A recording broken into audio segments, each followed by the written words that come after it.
ओम शांति। ओम शांति। ओम शांति।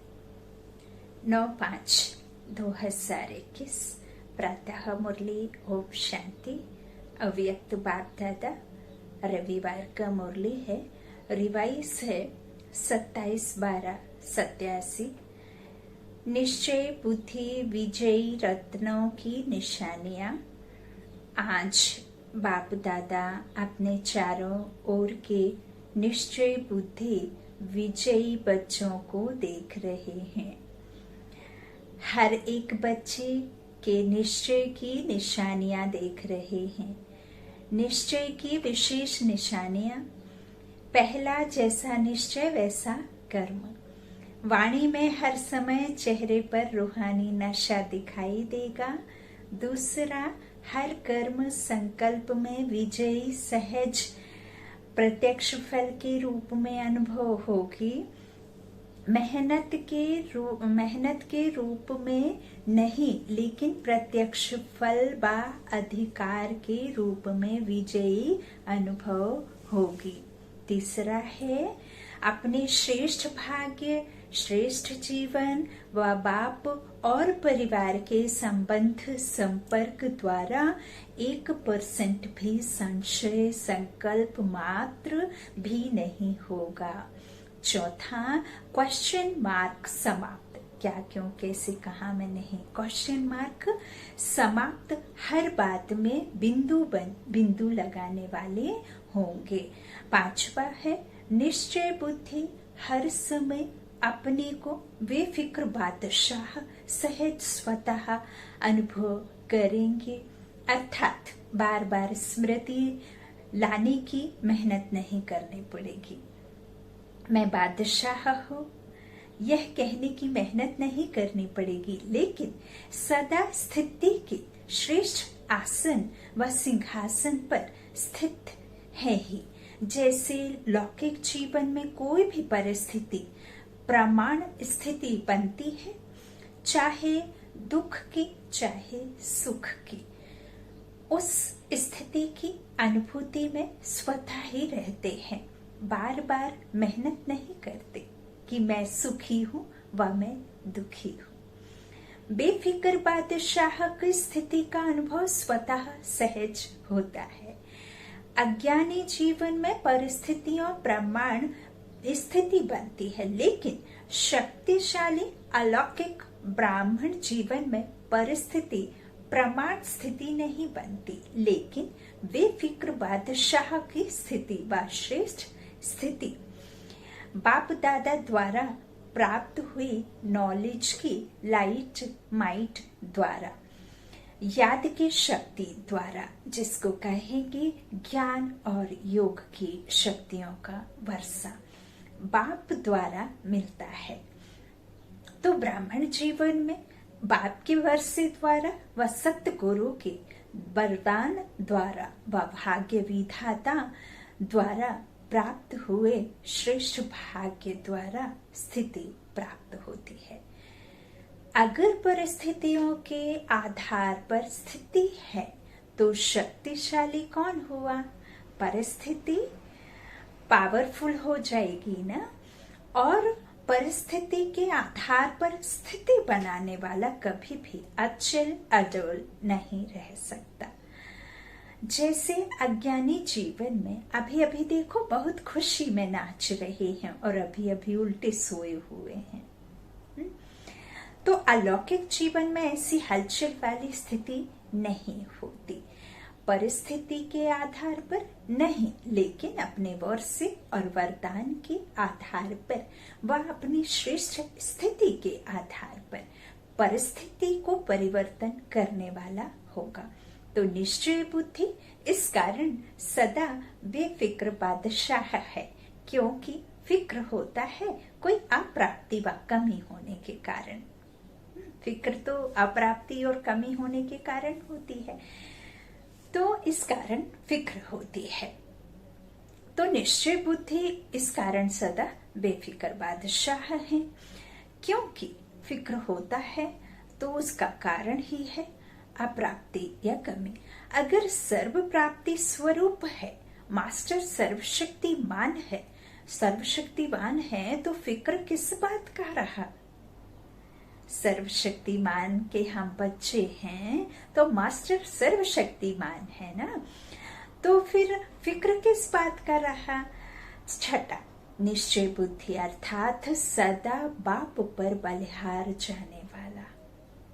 निश्चय बुद्धि अर्थात सदा बाप पर बलिहार जाने वाला। जीते जी नष्टो मोहा बोलना, जीते जी सब कुछ समर्पित भाव से समर्पित कर देना, ये तन को भी समर्पित कर देना, किसी में भी आसक्ति ना रहे, बिल्कुल एकदम देह से भी न्यारा और इस संसार के सुख दुख से भी न्यारा। खुद को आत्मा समझ बाप पर बलिहार जाना, कहते ना, तन मन धन सब कुछ है तेरा, क्या लागे मेरा। जो भक्ति काल में हम आरती गाया करते थे, तेरा तुझको अर्पण क्या लागे मेरा। पार ब्रह्म परमेश्वर तुम सबके स्वामी। तो ऐसे अब तन मन धन सब कुछ बलिहार जाने वाले निश्चय बुद्धि। बलिहार अर्थात सर्वंश समर्पित, सर्ववंश सहित समर्पित, चाहे देह भान में लाने वाले विकारों का वंश, चाहे देह के संबंध का वंश, चाहे देह के विनाशी पदार्थों की इच्छा का वंश। चाहे देह के विनाशी पदार्थ जो होते हैं तो वो 5 तत्व होते हैं ना, तो इन सब इच्छाओं के वंश को समर्पण करना, सर्ववंश में यह सब आ जाता है। तो सर्वंश समर्पित व सर्वंश त्यागी एक ही बात है। समर्पित होना, इसको नहीं कहा जाता कि मधुबन में बैठ गए, बस सेवा केंद्रों पर बैठ गए, तो यह भी एक सीढ़ी है। जो सेवा अर्थ अपने को अर्पण करते हैं, लेकिन सर्वंश अर्पित, तो यह सीढ़ी की मंजिल है। एक सीढ़ी चढ़ गए, लेकिन मंजिल पर पहुंचने वाले निश्चय बुद्धि की निशानी है। तीनों ही वंश सहित अर्पित, तीनों ही बातें स्पष्ट जान गए ना। वंश तब समाप्त होता है जब स्वप्न व संकल्प में भी अंश मात्र नहीं। अगर अंश है तो वंश पैदा हो ही जाएगा। इसलिए सर्वंश त्यागी की परिभाषा अति गुहा है, यह भी कभी सुनाएंगे। 7वां है निश्चय बुद्धि सदा बेफिक्र निश्चित होगा। कोई भी मुश्किल, कोई भी परेशानी, कोई भी बात आती है, कोई भी परिस्थिति के वश, उसमें हम उस परिस्थिति को देख, या कोई प्राकृतिक आपदा या कोई पेपर, किसी भी तरीके का पेपर जीवन में आए, तो उस पेपर से घबराना नहीं। क्यों? क्योंकि आपने किसका हाथ थामा है, आपका निश्चय किस पर है। सर्वशक्तिमान परम पिता परमात्मा, सर्व कल्याणकारी शिव निराकारी, विश्व का पालन हार, सर्व आत्माओं का बेहद का बाप, रचता, हम रचनाओं का पिता, भगवान जिसे हम कहते हैं और हम जिसे प्यार से मीठा मीठा प्यारा प्यारा बाबा बोलते हैं, उसका आपने हाथ थामा है, उस पर आपको निश्चय होना है। इस तरह से निश्चित होगा तभी जब निश्चय बुद्धि सदा बेफिक्र निश्चित होगा। हर बात में विजय प्राप्त होने के नशे में निश्चित अनुभव करेगा। तो निश्चय, निश्चित और निश्चित। निश्चय करना कि मेरा तो एक, दूसरा ना कोई। निश्चिंत होना तभी होंगे जब आप एक बल एक भरोसा रखेंगे। और निश्चित, इस बात का निश्चित कर लेना कि मैं आत्मा परमात्मा की संतान, उसके वर्षे की मालिकाना हकदार, उसके होते हुए भी कोई भी हमारे पास में ऐसी असफलता आ ही नहीं सकती।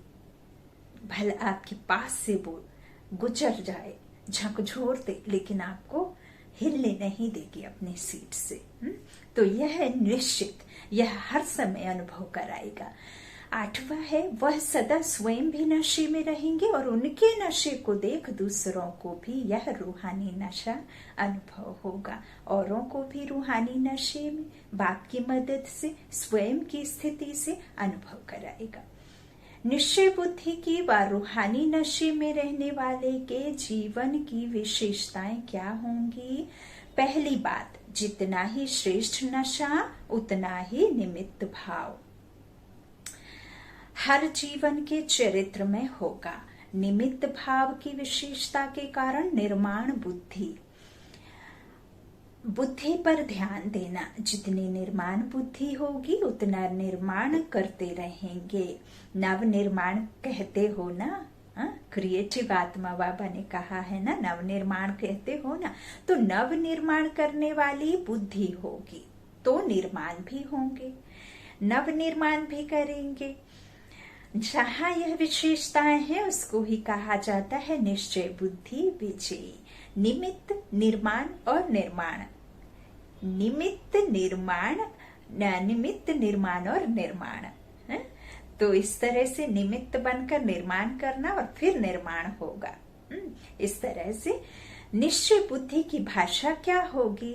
निश्चय बुद्धि की भाषा में सदा मधुरता तो कॉमन बात है। मीठा मीठा, जितना स्वीटेस्ट बाप दादा उतने ही मीठे मीठे प्यारे प्यारे बाबा के बच्चे।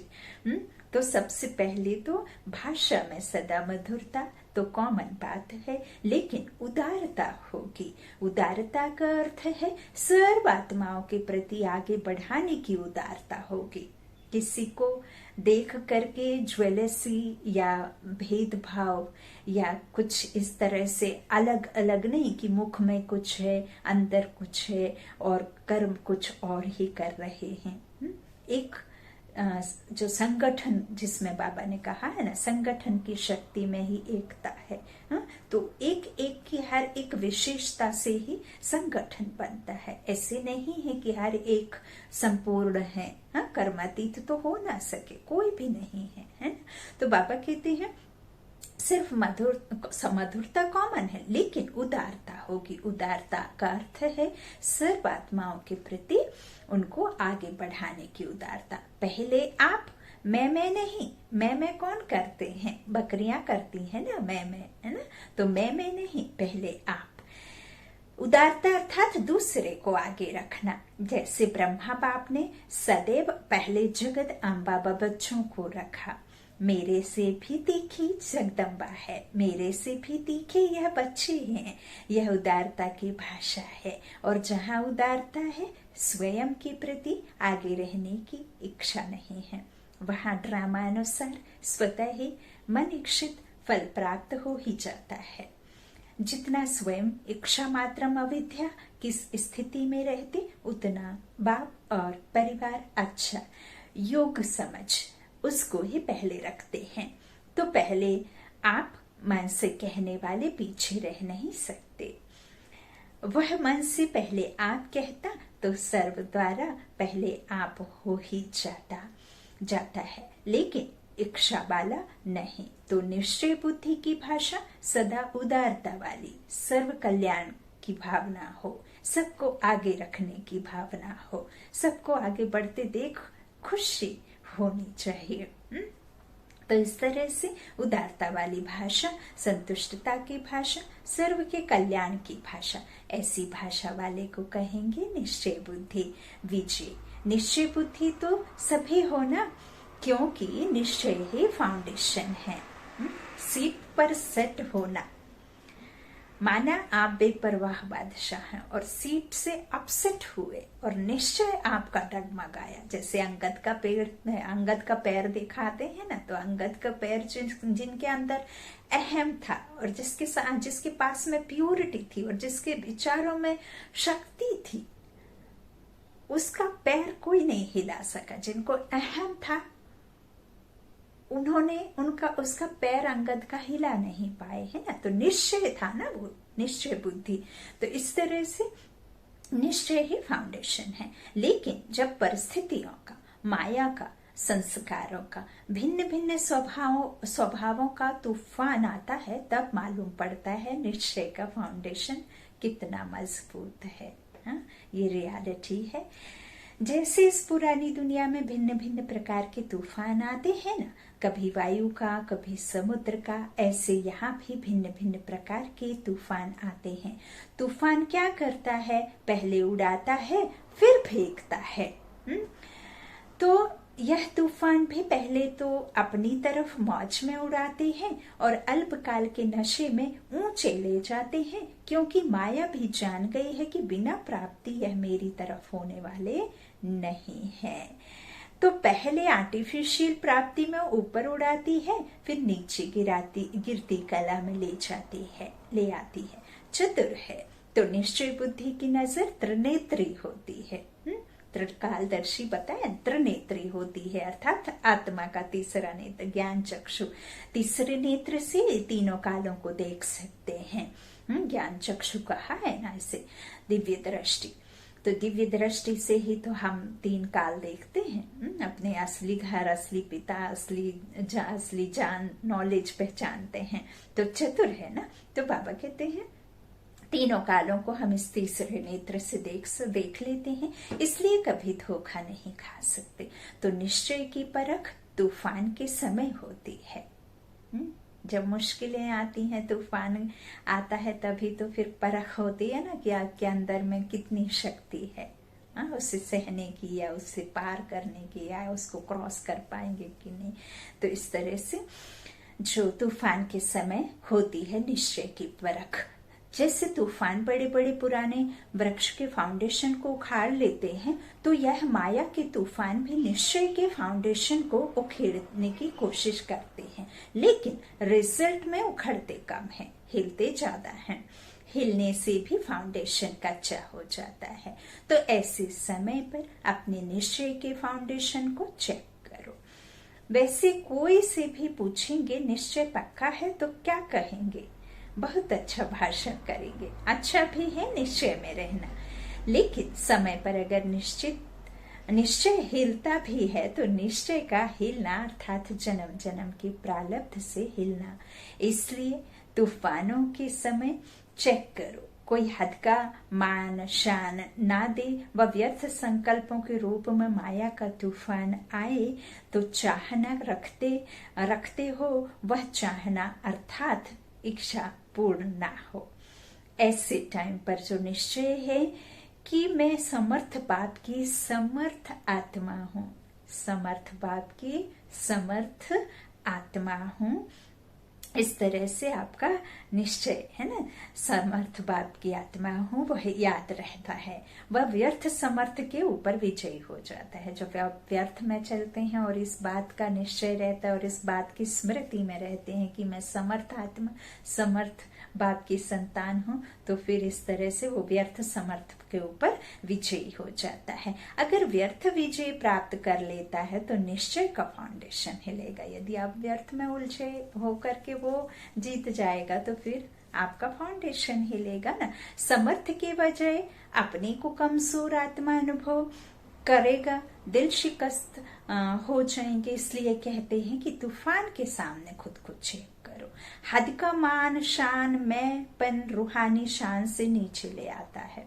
मैं से ही मन मैला होता है ना। अंदर में मैल कब आता है? मैं से, तो मैंपन में ही हमारा सब कुछ। बाबा कहते हैं हद का मान शान, इस लौकिक जीवन को, इस लौकिक नाम को, इस शरीर को, इस मर्तबे को जो अभी हमने हद का पाया हुआ है, उसको मुझे जाने कोई, लेकिन मैं खुद को ना जानूं, है ना। तो यही है। तो ये मैंपन रूहानी शान से नीचे ले आता है। हद की कोई भी इच्छा मात्रम अविद्या के निश्चय से नीचे ले आती है। तो निश्चय का अर्थ यह नहीं है कि मैं शरीर नहीं हूँ, मैं आत्मा हूँ। लेकिन कौन सी आत्मा हूँ? वह नशा, वह स्वमान समय पर अनुभव हो, इसको कहते हैं निश्चय बुद्धि विजयी। कोई पेपर है ही नहीं और कहे मैं तो पास विद ऑनर हो गया, तो कोई उसको मानेगा? सर्टिफिकेट चाहिए ना। बिना सर्टिफिकेट के आप कहीं जॉब लेने जाते हैं तो जॉब के लिए आपको सर्टिफिकेट शो करना होता है ना। उसका भी रिजल्ट ऐसा नहीं है कि आपका 3rd 4th नंबर पे हो, नंबर अनुसार आपको जो है मिलता है सर्टिफिकेट देख करके ही। भला आपने कितना भी मुख से आप नॉलेज किसी को बता दें, लेकिन बिना सर्टिफिकेट के तो नहीं होता। तो सर्टिफिकेट तो चाहिए ना। कितना भी कोई पास हो जाए, डिग्री ले लेवे, लेकिन जब तक सर्टिफिकेट नहीं मिलता है तो वैल्यू नहीं होती। पेपर के समय पेपर दे, पास हो, सर्टिफिकेट ले बाप से, परिवार से, तब उसको कहेंगे निश्चय बुद्धि विजयी। आप जो काम करते हैं, आपकी नजर में वो काम महान है तो आप फेमस नहीं होंगे, लेकिन सबकी नजर में यदि आपका कार्य महान है तो आपको मान शान सब मिलेगा। लेकिन आप खुद की नजरों में यदि उस काम को महान समझते हैं तो फिर आपको मान सम्मान का वो मिलने का नहीं है। दूसरों की नजरों में आपको वो दिखाना है, दूसरों के लिए कार्य अच्छा होना चाहिए, है ना। तो इस तरह से पेपर के समय पेपर दे, पास हो, सर्टिफिकेट ले बाप से, परिवार से, तब उसको कहेंगे निश्चय बुद्धि विजयी। समझा। तो फाउंडेशन को भी चेक करते रहो। निश्चय बुद्धि की विशेषता सुनी ना, जैसा समय वैसे रूहानी नशा जीवन में दिखाई दे। सिर्फ अपना मन खुश ना हो, लेकिन लोग भी खुश हों। आप सिर्फ अपने को खुश रख लेंगे और लोग दुखी रहेंगे तो भी तो आपका वो नशा उनको नहीं, स्वरूप नहीं बनाएंगे आप, तो उनको नहीं समझ में आएगा। उनको भी खुश देख करके और सुख देना है, प्रेम देना है। उनको भी हिम्मतहीन नहीं, हिम्मतवान बनाना है। दिल शिकस्त होने वालों को दिल तख्त नशीन बनना है ना, तो बनाना भी है। इस तरह से चेक करते रहो। सिर्फ अपना मन खुश ना हो, लेकिन लोग भी खुश रहें, खुश हों, है ना। ऐसा तो नहीं है कि आपका मन चाहता है कि खुशी रहो तो दूसरों का मन जो है यह चाहता है कि हम उनका मन दुखी रहे। ऐसा तो नहीं है ना। सभी का मन चाहता है कि हम सुखी, शांत और खुश रहें, है ना। इस तरह से सभी अनुभव करें कि हाँ, यह नशे में रहने वाली आत्मा है। सिर्फ मन पसंद नहीं, लेकिन लोक पसंद, बाप पसंद। इसको कहते हैं विजयी। अच्छा, सर्वनिश्चय बुद्धि विजयी रत्नों को, सर्वनिश्चित बेफिक्र बच्चों को, सर्वनिश्चित विजय के नशे में रहने वाले रूहानी आत्माओं को, सर्व तूफानों को पार कर तोहफा अनुभव करने वाले विशेष आत्माओं को, सदा अचल अडोल एक रस स्थिति में स्थित रहने वाले निश्चय बुद्धि बच्चों को बाप दादा का याद, प्यार और नमस्ते स्वीकार कीजिए। शुक्रिया बाबा, मीठे बाबा, प्यारे बाबा, सबका साथी, सबका सहारा। विदेशी भाई बहनों से बाप दादा की मुलाकात। अपने को समीप रत्न अनुभव करते हो। समीप रत्न की निशानी क्या है? वह सदा सहज और स्वतः ज्ञानी तू आत्मा, योगी तू आत्मा, गुणमूर्त सेवाधारी अनुभव करेंगे। समीप रत्न के हर कदम में यह चार ही विशेषताएं सहज अनुभव होंगे, एक भी कम नहीं होगी। ज्ञान में कम हो, योग में तेज हो या दिव्य गुणों की धारणा में कमजोर हो, वह सब में सदा ही सहज अनुभव करेगा। समीप रत्न किसी भी बात में मेहनत नहीं अनुभव करेंगे, लेकिन सहज सफलता अनुभव करेंगे, क्योंकि बाप दादा बच्चों को संगम युग पर मेहनत से ही छुड़ाते हैं। 63 जन्म मेहनत की है ना, अब बाप आया है। हम उस 63 जन्मों की जो हमने इतनी मेहनत की है, तो अब हमें बाप मेहनत करते हुए नहीं देख सकते। अब वह हमें दुख में नहीं देख सकते। अब तो वो सिर्फ हमें दुख से छुड़ाने आए हैं। तो इस तरह से जो 63 जन्म मेहनत की है ना, चाहे शरीर की मेहनत की, चाहे मन की मेहनत की, बाप को प्राप्त करने के लिए भिन्न भिन्न साधन अपनाते रहे। जप किए, तप किए, दान दिए, घर दर दर ठोकर खा के मंदिरों के दर्शन किए, ईश्वर की चाहत में ना। सबका एम तो यही था, भले वो कैसे भी गए, लेकिन उनका एम तो यही था, ईश्वर की प्राप्ति। चाहे वो किसी संत के द्वारा या किसी महात्मा के द्वारा या किसी मंदिर के द्वारा या किसी के भी द्वारा, लेकिन उनकी चाहत एक थी। तो उनकी मानसा एक ही, चाहे मन की हो चाहे भिन्न भिन्न साधन अपनाते रहे। तो यह मन की मेहनत की और धन की भी देखो, जो सर्विस करते हो, जिसको बाप दादा नौकरी कहते हैं, उसमें भी देखो कितनी मेहनत करते हो। सेवा का सर्विस करने का बाबा ने चांस दिया ना, अलग अलग तरह से, अलग अलग बच्चों को मन से तन से धन से जैसे भी हो सके सेवा करो। तो मेहनत करते हो ना, उसमें भी तो मेहनत लगती है ना। तो और अभी आधा कल्प के लिए यह नौकरी नहीं करेंगे, इससे भी छूट जाएंगे, ना लौकिक नौकरी करेंगे और ना भक्ति करेंगे। आधे कल्प ना तो आपको शरीर निर्वाह मात्र के लिए कोई जॉब, कोई बिजनेस, कोई नौकरी करनी है, और ना ही जो है भक्ति करेंगे, है ना। तो भक्ति में भी दुख होता है, क्योंकि हम सीढ़ी उतरते ही आए हैं और भगवान को ढूंढते ही आए, लेकिन भगवान तो संगम पर ही आकर मिलता है। और फिर नौकरी करते हैं तो भी हम दुखी तो पाते हैं ना, कोई ऐसे तो नहीं चेयर पे जाके बैठ के नौकरी कर लिया और पैसे ऊपर से आ जाते हैं। तो शरीर निर्वाह के लिए भी तो ये दोनों चीजों से छूट जाएंगे। बाबा कहते हैं दोनों से मुक्ति मिल जाएगी। अभी भी देखो, चाहे लौकिक कार्य करते भी हो, लेकिन ब्राह्मण जीवन में आने से लौकिक कार्य करते हुए भी अंतर लगता है ना। अभी यह लौकिक कार्य करते भी डबल लाइट रहते हो, क्यों? क्योंकि लौकिक कार्य करते भी यह खुशी रहती है कि यह कार्य अलौकिक सेवा के निमित्त कर रहे हैं। ईश्वरीय विश्वविद्यालय में और ईश्वर की सर्विस के लिए निमित्त चुना है ना बाबा ने, तो ईश्वरीय सर्विस है ना। तो इस तरह से खुशी रहती है। अपने मन की तो इच्छाएं नहीं है ना, तो जहाँ इच्छा होती है वहाँ मेहनत लगती है। अभी निमित्त मात्र करते हो, क्योंकि मालूम है कि तन मन धन तीनों लगाने से एक का पदम गुणा अविनाशी बैंक में जमा हो रहा है। कमायु आयु है, युग है ना ये, और धर्मायु भी है, और पूरे कल्प का इस संगम पर ही हम कमाते हैं। और कोई भी ऐसा बैंक नहीं है जिसमें आप एक इस जन्म में कमाई और पूरे कल्प खाओ, है। तो ऐसा कोई भी बैंक नहीं है। इसी समय यह बैंक ओपन होती है जब आप पूरे 5000 वर्षों के लिए, पूरे कल्प के लिए कमाई करते हो, है ना। तो इस तरह से फिर जमा किया हुआ खाते रहना, यह अविनाशी बैंक है। पुरुषार्थ से, योग लगाने का, ज्ञान सुनने सुनाने का, इस मेहनत से भी छूट जाएंगे। यह सब कुछ भी दरकार नहीं रहती, ना सुनाना, ना सुनना, ना ज्ञान, ना कुछ भी दरकार नहीं रहती। बाबा कहते सबसे छूट जाएंगे। कभी कभी क्लासेस सुनकर थक जाते हैं ना, तो वहां तो लौकिक राजनीतिक पढ़ाई भी जो होगी ना, वह भी खेल खेल में होगी। इतने हिसाब, इतने किताब नहीं याद करने पड़ेंगे, सब मेहनत से छूट जाएंगे। कईयों को पढ़ाई का भी बोझ होता है ना। तो संगम युग पर मेहनत से छूटने के संस्कार भरते हो। चाहे माया के तूफान आते भी हैं, लेकिन यह माया से विजय प्राप्त करना भी एक खेल समझते हो, मेहनत नहीं। खेल में भी क्या होता है, जीत प्राप्त करना होता है ना। हार जीत तो होती है, तो जीत प्राप्त करने का आपका रहता है ना खेल में। तो माया से भी विजय प्राप्त करने का खेल करते हो। खेल लगता है या बड़ी बात लगती है?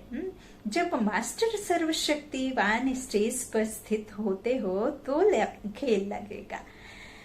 और ही चैलेंज करते हो कि आधा कल्प के लिए विदाई लेकर जाओ। माया को कहते हो कि नहीं कहते हो? तो विदाई समारोह मनाने आती है। हाँ? माया किसके लिए आती है? विदाई समारोह मनाने आती है, क्योंकि हम उसे टाटा बाय बाय कहते हैं कि अभी के लिए क्या, आधे कल्प के लिए चले जाओ। तो इस तरह से विदाई लेकर जाओ। तो विदाई समारोह मनाने आती है, लड़ने नहीं आती है। विजयी रत्न हर समय हर कार्य में विजयी हैं। विजयी हो ना, हाँ जी, तो वहां जाकर भी हाँ जी करना। फिर भी अच्छे बहादुर हो गए हैं। पहले थोड़े जल्दी घबरा जाते थे, अभी बहादुर हो गए हैं, अभी अनुभवी हो गए हैं। तो अनुभव की अथॉरिटी वाले हो गए, परखने की भी शक्ति आ गई है, इसलिए घबराते नहीं हैं। अनेक बार के विजयी थे और रहेंगे, हैं और रहेंगे। यही स्मृति सदा याद रखना है। अच्छा, विदाई के समय दादियों से दादी जान की बम्बई से 3-4 दिन का चक्र लगा कर आई हैं। अभी से ही चक्रवर्ती बन गई। अच्छा है, यहाँ भी सेवा है, वहाँ भी सेवा की। यहाँ रहते भी सेवा करते और जहाँ जाते वहाँ भी सेवा करते। सेवा हो जाती। सेवा का ठेका बहुत बड़ा लिया है। बड़े ठेकेदार हो ना। छोटे छोटे ठेकेदार तो बहुत हैं, लेकिन बड़े ठेकेदार को बड़ा काम करना पड़ता है। बाबा आज मुरली सुनते बहुत मजा आया। है ही मजा। अच्छा है, आप लोग कैच करके औरों को क्लियर कर सकते हो। सभी तो एक जैसे कैच नहीं कर सकते ना। यह जैसा संभव ही नहीं है। जैसे जगदम्बा मुरली सुनकर क्लियर करके सहज करके सभी को धारण कराती रही। जगदम्बा सरस्वती की आपने अगर मुरली सुनी होगी तो उनकी भाषा हो सकता है उनके शब्दों को आप ना समझ पाए, उनकी लैंग्वेज को थोड़ा आप कैच कर ना पाए, लेकिन इतने अच्छे से इतना मजा आता है उनकी मुरली सुनने से कि मानो लगता है कि 24 घंटे कोई ना कोई एक मुरली उठा लो और सुनते रहो। इतना सहज रीति समझाती है ना, तो क्लियर करके सहज करके धारण कराती थी। और ऐसे अभी आप निमित्त हो। कई नए तो समझ भी नहीं सकते हैं, लेकिन बाप दादा सिर्फ सामने वालों को नहीं देखते, जो बैठे हैं सभा में उन्हें ही नहीं देखते। सभी को बाबा कहते सभी को सामने रखते हैं, फिर भी सामने अनन्य होते हैं तो उन्हों के प्रति निकलता है। आप लोग तो पढ़कर भी कैच कर सकते हो। अच्छा, आज का वरदान है बाबा ने दिया है, व्यर्थ की लीकेज को समाप्त कर समर्थ बनने वाले कम खर्च बालांशील भाव। झोले में यदि आप रत्न भरते जाओगे और नीचे होल होगा तो वो रत्न कब गिर जाएंगे पता नहीं चलेगा ना। तो ऐसे ही यदि आप ये व्यर्थ की लीकेज रखेंगे, ऐसे होल बना करके रखेंगे, आने जाने के लिए रास्ता छोड़ेंगे तो नीचे भी गिरेगा और ऊपर से आते भी रहेंगे, है ना। तो लीकेज नहीं रखना, उस लीकेज को बंद करो। तो समाप्त, जो लीकेज को समाप्त कर समर्थ बनने वाले कम खर्च बालांशील भाव। संगम युग पर बाप दादा द्वारा जो भी खजाने मिले हैं उन सर्व खजानों को व्यर्थ जाने से बचाओ तो कम खर्च बालांशील बन जाएंगे। व्यर्थ से बचाव करना अर्थात समर्थ बनना, और जहाँ समर्थी है वहाँ व्यर्थ जाए। यह तो हो नहीं सकता। अगर व्यर्थ की लीकेज है तो कितना भी पुरुषार्थ करो, मेहनत करो, लेकिन शक्तिशाली बन नहीं सकते। इसलिए लीकेज को चेक कर समाप्त करो तो व्यर्थ से समर्थ हो जाएंगे। आज का स्लोगन है, प्रवृत्ति में रहते संपूर्ण पवित्र रहना। घर गृहस्थ में और सब जगह रहते हुए भी संपूर्ण पवित्र रहना, यही योगी व ज्ञानी तू आत्मा की चैलेंज है। यही एक चैलेंज बाबा कहते। देखिए दादियां भी मुरली भल उनकी आवाज में कैसे कंपन थी। हमारे दादी सुनाया करती थी, जानकी दादी या कोई भी अभी भी जो बहुत एज वाली दीदी सुनाती हैं, वरिष्ठ सिस्टर्स सुनाती हैं, तो उनके आवाज में भले ही वो कंपन लग, लेकिन उनको उनके अंदर में वो मुरली का ऐसा जादू है कि आपके जीवन में वो सिर्फ उनको देखने से, मात्र दृष्टि पड़ने से, दादियों की हमारे ऊपर पड़े दृष्टि, तो मात्र उस दृष्टि पड़ने से हमारे ऊपर में वो जीवन में उतर जाती है मुरली। तो ये मुरली ऐसी है ना, मुरली ज्ञान रतन है, बाबा का रोज का पत्र है हम बच्चों के लिए। ओम शांति।